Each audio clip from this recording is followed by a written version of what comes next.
मल्लाहों के विकास की बात, निषाद समाज के आरक्षण की बात वो उठा रहे हैं। लेकिन जैसे चुनाव खत्म होगा नवंबर के बाद, फिर आपको मुकेश सहनी बिहार में नजर थोड़े आएंगे। मुकेश सहनी एन केन प्रकार सत्ता में आना चाहते हैं और अपना व्यवसाय चलाना। चिराग पासवान उधर बन रहे हैं कि हम सीएम बनेंगे, जैसे उधर चिराग प्रेशर पॉलिटिक्स कर रहे हैं, तो ऐसे इधर मुकेश सहनी प्रेशर पॉलिटिक्स कर रहे हैं। अभी भी आपको 60 सीटें नहीं मिलने जा रही है और आप क्या कर रहे हैं ये सबको पता है। एनडीए को भी पता है और महागठबंधन के लोगों को भी पता है। जमानत जब्त हो जाएगी मुकेश सहनी की अगर निर्दलीय चुनाव लड़ते हैं। नमस्कार, आप देख रहे हैं एनबीसी 24। आपके साथ मैं हूं दिव्या। देखिए, विधानसभा चुनाव आने में बस कुछ ही महीनों की देरी रह गई है, लेकिन चुनाव के पहले बिहार की सियासत में प्रेशर पॉलिटिक्स का काम जो है वो शुरू हो गया है। जहां महागठबंधन हो या एनडीए, दोनों में प्रेशर पॉलिटिक्स शुरू हो गई है। एनडीए में जहां Chirag Paswan pressure politics in दोनों लगातार उनके द्वारा देखने को मिल रहा है, तो दूसरी तरफ महागठबंधन में अब जो है मुकेश सहनी प्रेशर पॉलिटिक्स करते हुए नजर आ रहे हैं। वैसे ताजा वाकया आपको बता दें कि आज मुकेश सहनी ने एक ट्वीट किया है जिसमें उन्होंने 60 सीटों पर चुनाव लड़ने की बड़ी बात कही है। आज इस पर ढेर सारी बातचीत करेंगे और जानने की कोशिश करेंगे कि आखिरकार मुकेश सहनी के दिमाग में चल क्या रहा है। इस पर हमारे साथ बातचीत करने के लिए हमारे सीनियर जर्नलिस्ट राकेश सिंह हमारे साथ मौजूद हैं। सर, आपका बहुत बहुत स्वागत है। धन्यवाद। तो सर, सबसे पहला मेरा सवाल यही होगा कि आखिरकार मुकेश सहनी के दिमाग में चल क्या रहा है। देखो दिव्या, ये तो साफ है कि मुकेश सहनी ने जो 60 सीटों पर लड़ने का जो दावा किया है जी, वो कतई संभव होने नहीं जा रहा है। मुकेश सहनी को पिछली बार जो 25 सीट के लिए वो बगावत करके एनडीए में चले गए थे जी, और उन्होंने उप मुख्यमंत्री का पद मांगा था और 25 सीटें मांगी थी, और इस बार उन्होंने फिर वही अपना रवैया दोहराया है। प्रेशर पॉलिटिक्स फिर से वो शुरू कर चुके हैं और वो कह रहे हैं कि 60 सीटों पे मैं चुनाव लड़ूंगा और उप मुख्यमंत्री की पद की मांग है। तो ये तो कतई संभव नहीं है कि उनको महागठबंधन में 60 सीटें मिले। ये कतई होने नहीं जा रहा है। मुकेश सहनी पूरी तरह से ये सभी जानते हैं कि प्रेशर पॉलिटिक्स कर रहे हैं और मुकेश सहनी के मन में क्या चल रहा है ये महागठबंधन के लोग भी भली भांति जान रहे हैं। क्या चल रहा है आखिर सर?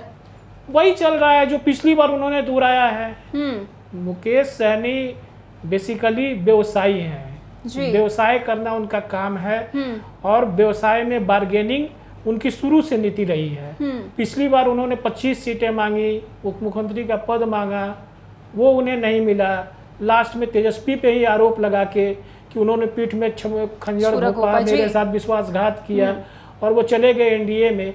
इस बार भी मुकेश सहनी, जो जानकारी मिल रही है उससे लग रहा है कि मुकेश सहनी पिछला इतिहास दोहराएंगे। अभी चुनाव में वक्त है, चुनाव जब नजदीक आएगा तो सब कुछ साफ हो जाएगा। हालांकि ये महागठबंधन के लोग भी जान रहे हैं कि मुकेश सहनी 60 सीटों की डिमांड कर आखिर वो करना क्या चाह रहे हैं। जी सर, मुकेश सहनी जैसे कि देखा जाता है जब चुनाव होता है तो मुकेश सहनी काफी एक्टिव मोड में नजर आने लगते हैं, लगातार क्षेत्रों में जाते हैं, मल्लाहों की बात करते हैं, अपने आप को सबसे बड़ा मल्लाहों का नेता कहते हैं। लेकिन जैसे ही चुनाव खत्म होता है तो मुकेश सहनी कहीं गायब होते हुए नजर आते हैं, कहीं मल्लाहों के लिए कोई बात नहीं करते हुए नजर आते हैं। आखिरकार मुकेश सहनी का एजेंडा क्या है सर? मुकेश सहनी का ना मल्लाहों का उद्धार एजेंडा है, ना बिहार का विकास एजेंडा है। मुकेश सहनी एन केन प्रकार सत्ता में आना चाहते हैं और अपना व्यवसाय चलाना चाहते हैं जी। ना वो निषाद समाज का विकास चाहते हैं, ना वो बिहार का विकास चाहते हैं। सिर्फ अपना बिजनेस कैसे चलता रहे, मुकेश सहनी का एकमात्र एजेंडा यही रहता है। फिर वो चुनाव है, अभी सक्रिय हो गए हैं, जैसे चुनाव खत्म होगा मुकेश सहनी फिर कहाँ लापता नगर में चकाचौंध में खो जाएंगे वो किसी को पता नहीं है। फिर मुकेश सहनी नजर नहीं आने वाले हैं। ना फिर उनको मल्लाहों की चिंता रहेगी, निषाद समाज के ना आरक्षण की चिंता रहेगी, ना बिहार के विकास की चिंता रहेगी। मुकेश सहनी फिर अपने काम में लग जाएंगे और सारा जो है बिहार का विकास ये वो सब उनको चुनाव के वक्त ही याद आता है और चुनाव के बाद मुकेश सहनी सब कुछ भूल जाते हैं जी। ये आपने पिछले चुनाव में भी देखा था कि मुकेश सहनी ने क्या किया, और इस बार भी आप देख रही हैं कि फिर उन्होंने प्रेशर पॉलिटिक्स के साथ ये सब शुरू कर दिया है और मल्लाहों के विकास की बात, निषाद समाज के आरक्षण की बात वो उठा रहे हैं। लेकिन जैसे चुनाव खत्म होगा नवंबर के बाद, फिर आपको मुकेश सहनी बिहार में नजर थोड़े आएंगे। सर, मुकेश सहनी अपने आप को लगातार इन दिनों देखा जा रहा है कि वो अपने आप को डिप्टी सीएम के तौर पर देखते हैं। कहते हैं कि अगर तेजस्वी यादव मुख्यमंत्री बनेंगे तो हम उसमें डिप्टी सीएम बनेंगे। तो आखिर बिना तर्क के, बिना सोच के आखिरकार मुकेश सहनी इतनी बड़ी बात क्यों कह रहे हैं? क्या आपको लगता है कि तेजस्वी यादव जब मुख्यमंत्री बनेंगे तो क्या उनको डिप्टी सीएम का पोस्ट मिल पाएगा? कतई नहीं, कतई उनको डिप्टी सीएम का पद नहीं मिलने जा रहा है जी। तो आखिर इतनी बड़ी बात कैसे कह रहे हैं मुकेश सहनी? अपने मुंह में मिट्ठू बनना है, अपने मुंह में मिट्ठू बनना। जैसे चिराग पासवान उधर बन रहे हैं कि हम सीएम बनेंगे, ये बने, जैसे उधर चिराग प्रेशर पॉलिटिक्स कर रहे हैं, वैसे इधर मुकेश सहनी प्रेशर पॉलिटिक्स कर रहे हैं। जब मुकेश सहनी को ही डिप्टी सीएम बनना रहेगा तो फिर कांग्रेस इतनी बड़ी पार्टी है बिहार में, कांग्रेस के नेता कहाँ जाएंगे? कांग्रेस है, उनसे बढ़िया परफॉर्मेंस तो आपको वाम दलों का रहा है चुनाव में। मुकेश सहनी की पार्टी पिछली चुनाव में 4 सीटें जीती, वो भी चारों विधायक उनको छोड़ के चले गए। वाम दलों के आप देखिए, वाम दलों का परफॉर्मेंस कितना अच्छा रहा था। माले का परफॉर्मेंस, सीपीआईएम का सीपीएम का परफॉर्मेंस कितना अच्छा रहा था, सीपीआई का परफॉर्मेंस कितना अच्छा रहा था। तो मुकेश सहनी अपने मुंह में मिट्ठू बनना है, अपने मुंह में मिट्ठू बन रहे हैं जी, अपनी पीठ खुद थपथपा रहे हैं कि हम डिप्टी सीएम बनेंगे। अरे चुनाव के बाद वो कहीं नजर ही नहीं आएंगे, वो कहाँ गायब हो जाएंगे वो कुछ पता ही नहीं चलेगा जी। और ये जो 60 सीट जो वो डिमांड कर रहे हैं, कांग्रेस को 60 सीटें नहीं देने जा रही है, ये महागठबंधन कांग्रेस को 60 सीटें नहीं मिलने जा रही है। जो स्थिति है, माले का परफॉर्मेंस अच्छा रहा है। माले ज्यादा सीटों की डिमांड इस बार करेगी।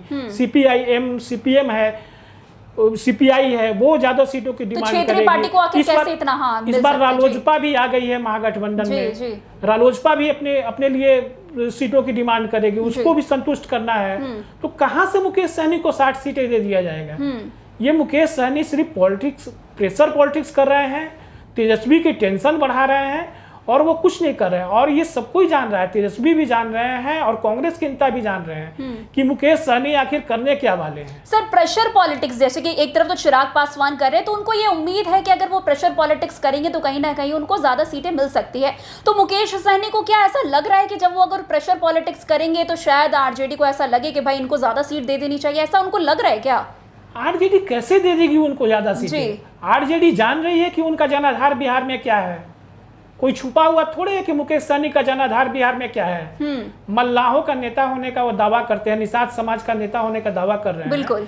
हरी सहनी एनडीए में है, उनसे बड़े नेता हैं हरी सहनी, और भी निषाद समाज के कई नेता हैं। मुकेश सहनी कैसे निषादों के अकेले नेता हो जाएंगे बिहार में?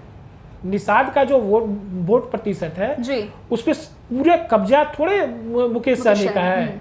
एनडीए के भी बहुत सारे नेता हैं, हरी सहनी से लेके तमाम कई नेता हैं जो मल्लाहों के लिए काम कर रहे हैं। मुकेश सहनी सिर्फ चुनाव के वक्त आते हैं, दावा करते हैं और चले जाते हैं। क्या काम किए हैं आप क्षेत्र में जाकर देखिए, मल्लाहों की स्थिति क्या है, निषाद समाज की स्थिति क्या है, जिसके लिए वो काम करने का दावा कर रहे हैं। अब जाके देखिए, वो सिर्फ कहते हैं कि सरकार बनेगी तो ये करेंगे, वो करेंगे, हम ये करेंगे। अरे आपको तो मंत्री भी बनाया गया था, मंत्री भी आप रहे थे, उस समय भी आपने क्या किया था निषादों के लिए? जी। आपको आके बताना चाहिए कि निषाद समाज के लिए आपने क्या किया है। सिर्फ कहने से थोड़ी हो जाता है। निषाद समाज भी आज के डेट में जागरूक हो चुका है। निषाद समाज भी सब समझ रहा है कि आखिर मुकेश सहनी ये क्या कह रहे हैं और वो क्या करने वाले हैं। जी। उनको अपने व्यवसाय से मतलब है, वो चुनाव के समय आते हैं, सक्रिय होते हैं, फिर गायब हो जाएंगे। मुकेश सहनी का यही काम है, बस व्यवसाय चमकाने के लिए राजनीति में आना चाहते हैं। बिल्कुल बिल्कुल, व्यवसाय चमकाने के लिए उनको अपने व्यवसाय से मतलब है। उनका जो व्यवसाय है वो सब लोग को पता है कि वो क्या व्यवसाय करते हैं। फिल्म इंडस्ट्री से जुड़े हुए हैं और भी क्या उनका व्यवसाय है वो सब लोग जानते हैं। वो अपना सिर्फ व्यवसाय चमकाने के लिए वो पॉलिटिक्स में है और कोई वजह नहीं है। वो ना निषादों के लिए कुछ करने जा रहे हैं, ना बिहार के लिए कुछ करने जा रहे हैं। और रही 60 सीटों की बात है, तो मैं दावे के साथ आज कह दे रहा हूं कि कतई उनको 60, जब पिछली बार 25 सीटें नहीं मिली मुकेश सहनी को, तो इस बार 60 सीटें कहां से मिल जाएंगी? जी, बड़ा सवाल है, कहां से मिल जाएंगे मुकेश सहनी को? ये सोचने वाली बात है। मुकेश सहनी सिर्फ प्रेशर पॉलिटिक्स कर रहे हैं। एक तरफ महागठबंधन की बैठक होती है, कोऑर्डिनेशन कमेटी के अध्यक्ष हैं तेजस्वी यादव, उनसे बातचीत करते हुए सारी चीजों को क्लियर करना चाहिए। तो उससे पहले ही ये अपने स्वघोषित घोषणा कर देते हैं कि 60 सीटों पर वीआईपी चुनाव लड़ेगी। जी। 60, जब आप महागठबंधन में है तो आप महागठबंधन धर्म का पालन कीजिए ना जी। जो महागठबंधन की जो बैठक होती है उसमें जो बातें होती है उस पर आप सीट शेयरिंग जब फाइनल हो जाए तब निकल के कोई बयान दीजिए। ये तो आप मतलब गजब कर अपने रहे हैं, पैर पे कुल्हाड़ी मारने वाला जैसा काम कर रहे हैं मुकेश बिल्कुल सहनी। बिल्कुल कर रहे हैं। और इस बार की जो स्थिति है ना इधर के रहेंगे ना उधर के रहेंगे। रालोसपा भी आ गई है इस बार महागठबंधन में जी। रालोसपा को भी सीटें देनी है। जब पिछली बार आपको 25 सीटें नहीं मिली, कहां से 60 सीटें आपको मिल जाएंगी भाई? जी। ये सोचने वाली बात है। कभी भी आपको 60 सीटें नहीं मिलने जा रही है।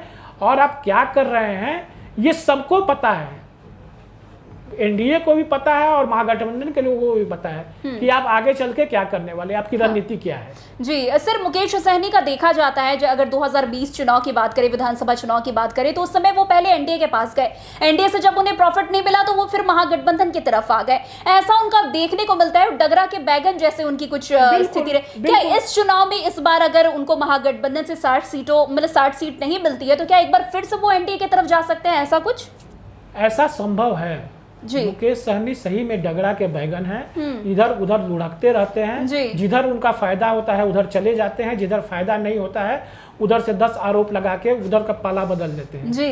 पिछली बार मुकेश सहनी ने जो महागठबंधन के साथ किया, इस बार भी वो इतिहास हो सकता है कि दोहराए। और इसकी पूरी संभावना है, जैसा मुकेश सहनी कर रहे हैं, प्रेशर पॉलिटिक्स कर रहे हैं 60 सीटों की मांग करके, तो इस बार भी संभावना है कि ये डगरा के जो बैगन है वो लुढ़क के हो सकता है कि एनडीए की तरफ चले जाएं। क्योंकि दिलीप जायसवाल भी कई बार बयान दे चुके हैं कि मुकेश सहनी हमारे संपर्क में है, उनसे हमारी बातें हो रही हैं। भले मुकेश सहनी इससे इनकार करें, इसको नकारें कि हम एनडीए के संपर्क में नहीं हैं, हम महागठबंधन के साथ रहेंगे, हम तेजस्वी को सीएम बनाएंगे, लेकिन सबको ही जान रहा है ये जो आप 60 सीटों की जो डिमांड कर दिए हैं, इसके बाद सबकी नजर मुकेश सहनी पर ही है कि मुकेश सहनी आखिर अगला कदम क्या लेने जा रहे हैं। और ये स्थिति है कि अब महागठबंधन भी इनको बहुत तवज्जो नहीं देने जा रहा है। सर ये भी तो हो सकता है ना कि अगर मुकेश सहनी को अगर दोनों साइड मतलब दोनों गठबंधन, चाहे वो एनडीए है वो महागठबंधन, दोनों तरफ अगर उनको प्रॉफिट होता नहीं दिख रहा है तो वो निर्दलीय चुनाव भी तो लड़ सकते हैं। क्या लगता है निर्दलीय अगर चुनाव वो लड़ते हैं तो उनको कुछ प्रॉफिट होने वाला है? जमानत जब्त हो जाएगी, जमानत जब्त हो जाएगी मुकेश सहनी की अगर निर्दलीय चुनाव लड़ते हैं। और ये संभव नहीं है कि मुकेश सहनी, उनकी पार्टी है, अकेले चुनाव उनकी पार्टी कभी नहीं लड़ेगी, संभव ही नहीं है जी। ये उनकी पार्टी कभी अकेले चुनाव नहीं लड़ेगी, या तो महागठबंधन की तरफ से लड़ेगी या एनडीए की तरफ से लड़ेगी। अगर अकेले चुनाव, ऐसा खैर संभव नहीं है पॉलिटिक्स में, ये बिहार पॉलिटिक्स में। अगर बाई चांस ऐसा होता है किसी और के साथ वो चले जाएं, थोड़ा अपनी पार्टी को और मजबूत कर ले, तो हो सकता है मे बी अगर निर्दलीय अगर चुनाव लड़ना चाहे तो निर्दलीय नहीं, उनकी पार्टी अकेले चुनाव लड़ सकती है, उनकी वीआईपी पार्टी है, वो अकेले चुनाव लड़ सकती है। लेकिन अकेले चुनाव लड़के मुकेश सहनी अपनी भद पिटवाएंगे, उनको सीटें मिलने तो दूर की बात है, उनकी और उनके जो भी कैंडिडेट होंगे उनकी जमानत जब्त हो जाएगी, सबकी जमानत जब्त हो जाएगी। कोई कैंडिडेट उनका जीतने नहीं जा रहा है। जो पार्टी की बिहार में स्थिति है, मल्लाहों का नेता होने का दावा करते हैं और मल्लाहों के लिए क्या किए हैं मुकेश सहनी, ये सर्वविदित है, सब लोग जानता है।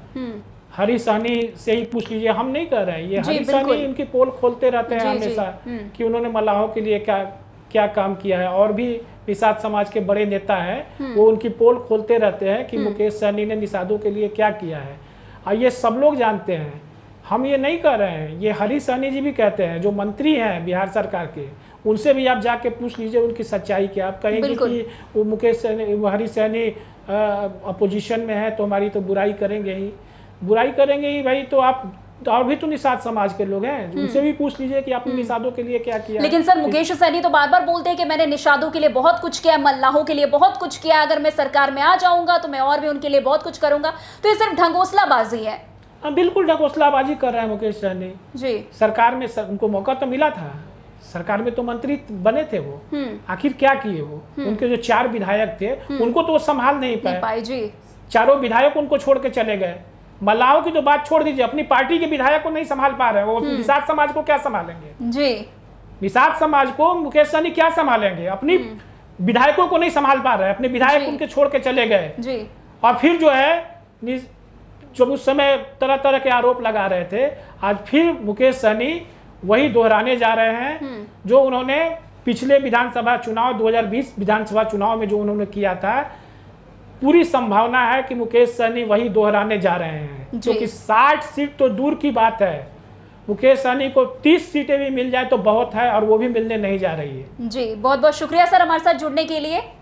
तो आपने सुना किस तरीके से मुकेश सहनी जो बड़े बड़े वादे कर रहे हैं, 60 सीटों पर चुनाव लड़ने की बातें आज कह रहे हैं, उनका क्या हश्र होने वाला है इस विधानसभा चुनाव में, सर की जुबानी आपने सुन लिया। जिस तरीके से 2020 में मुकेश सहनी ने काम किया था वो इस बार फिर से दोहराने की रणनीति बना रहे हैं। अब क्या कुछ करेंगे मुकेश सहनी वो देखना काफी दिलचस्प होगा। तो आज के इस स्पेशल प्रोग्राम में बस इतना ही। अन्य प्रोग्राम में हमारे साथ ऐसे आगे बने रहे और देखते रहिए। तब तक के लिए NBC 24 धन्यवाद।